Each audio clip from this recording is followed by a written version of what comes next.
¿Es posible correr un maratón a un ritmo de 2:53 el kilómetro en el circuito más duro del mundo? En esta edición, Boston dejó de ser una carrera de resistencia para convertirse en una exhibición de velocidad pura. Ion Corir destrozaba un récord que parecía imposible, bajando de las 2 horas y 2 minutos en las colinas de Massachusetts y repitiendo victoria por segundo año consecutivo. Pero no solo fue él, Sharon Lockedy también repitió victoria. Hubo además récords nacionales, remontadas épicas y una dominación keniana que nos dejó sin aliento. Hoy analizamos todo lo ocurrido en la histórica edición 130 del Maratón de Boston. Quédate hasta el final. Primero, hablemos de Ion Corir. El keniano no solo venía a defender su corona, venía a reescribir los libros de historia. Mientras el grupo principal se vigilaba en las duras pendientes de Newton, Corir decidió que la milla 20 era el momento de sentenciar. Con una zancada que parecía no notar el desnivel, se marchó en solitario para parar el crono en un estratosférico 2 horas 1 minuto y 52 segundos. Sí, habéis oído bien. Jeffrey Mutai tenía el récord del circuito en 2 horas, 3 minutos y 2 segundos desde el año 2011 y Corir ha pulverizado en 70 segundos este tiempo. En un maratón de este nivel, quitar un minuto entero a un récord que llevaba 15 años vigente es una auténtica barbaridad. Ganar en Boston 2 años seguidos es difícil, hacerlo destrozando el récord del circuito es, sencillamente, de otro planeta. Además, también rebajó su marca personal conseguida el pasado 7 de diciembre del 2025 en la Maratón de Valencia, 2 horas, 2 minutos y 24 segundos. Esta marca le situó como el octavo hombre más rápido de la historia en ese momento. Con su tiempo de 2 horas 1 minuto y 52 segundos logrado en Boston, Ion Corir ha escalado posiciones de forma impresionante. A día de hoy, Corir se sitúa como el quinto hombre más rápido de la historia en maratón. Pero Corir no estuvo solo en el Olimpo de Boston. Por detrás, vivimos una batalla frenética por completar el podio. La medalla de plata fue para el tanzano Alphonse Simbu, quien firmó una carrera magistral de menos a más para cruzar la meta en 2 horas 2 minutos y 47 segundos, marcando un nuevo récord nacional para su país. Solo 3 segundos después, en un sprint que nos puso los pelos de punta, entraba el veterano y siempre fiable Benson Kipruto. Un podio de leyenda donde los 3 primeros bajaron de la barrera de las 2 horas y 3 minutos, algo nunca visto en la historia de esta carrera. Y si lo de Corir fue una exhibición de fuerza, lo de Sharon Lockedy fue una partida de ajedrez a lo largo de los 42 kilómetros. Sharon dio una lección de paciencia infinita, manteniéndose oculta en el grupo hasta el kilómetro 35. Fue ahí donde decidió que la carrera se terminaba, lanzó un parcial de 5 kilómetros en 14:48 que simplemente nadie pudo seguir. Con un tiempo de 2 horas 18 minutos y 51 segundos, Lockedy se convierte en la primera mujer en más de 2 décadas en defender su corona de forma consecutiva en Boston.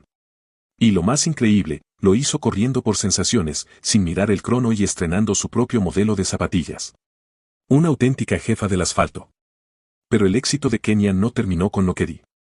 El podio femenino fue un monólogo keniano de principio a fin. En segunda posición entró una sólida Loise Chemnung, que con un tiempo de 2 horas 19 minutos y 35 segundos demostró ser la única capaz de plantar cara al ataque final de la ganadora. Y cerrando el podio, la eterna Mary Nuji Cooper, que con un crono de 2 horas 20 minutos y 7 segundos suma ya su cuarto podio en Boston.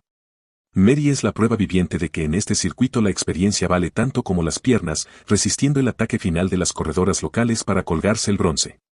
Pero no podemos cerrar este análisis sin hablar de lo que pasó con los corredores locales, porque ayer Boston fue testigo de algo que no se veía en décadas. Aunque no subieron al podio, los estadounidenses firmaron la mejor actuación colectiva de su historia en este circuito.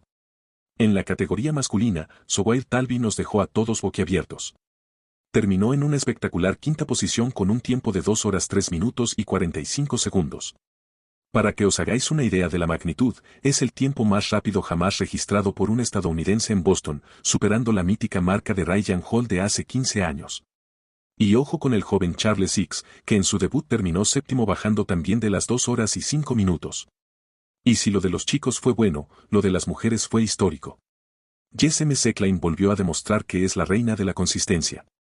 Cruzó la meta en quinta posición con un crono de 2 horas 20 minutos y 49 segundos, destrozando el récord del circuito para una atleta de Estados Unidos que tenía Salane Flanagan desde 2014.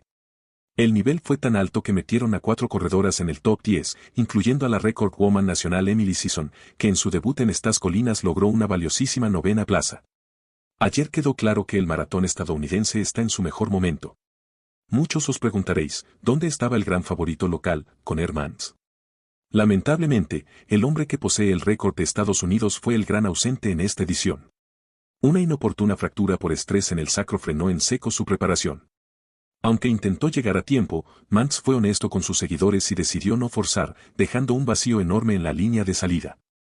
Sin duda, nos quedamos con las ganas de ver si su nuevo récord de 2 horas 4 minutos y 43 segundos le habría servido para aguantar el hachazo de Korir en las colinas. Pero su salud es lo primero y esperamos verle volar de nuevo muy pronto. Boston nos enseñó en esta edición dos cosas: que los límites humanos siguen retrocediendo con ese récord estratosférico de John Korir. Y que la paciencia y la estrategia que demostró Sharon Lokery son tan importantes como tener unas piernas de hierro. Boston siempre es especial, no solo por los profesionales, sino por los 30.000 valientes que cruzaron esa meta cumpliendo un sueño. Pero ahora quiero saber vuestra opinión. ¿Creéis que el récord de Korir en este circuito es más impresionante que un récord del mundo en un circuito llano? ¿Y qué os ha parecido la actuación de los estadounidenses? Déjamelo abajo en los comentarios. Si te ha gustado el análisis, no olvides darle a like, suscribirte al canal para no perderte nada del mundo del running y comparte este video con tu grupo de entrenamiento. Nos vemos en el próximo video. A seguir sumando kilómetros.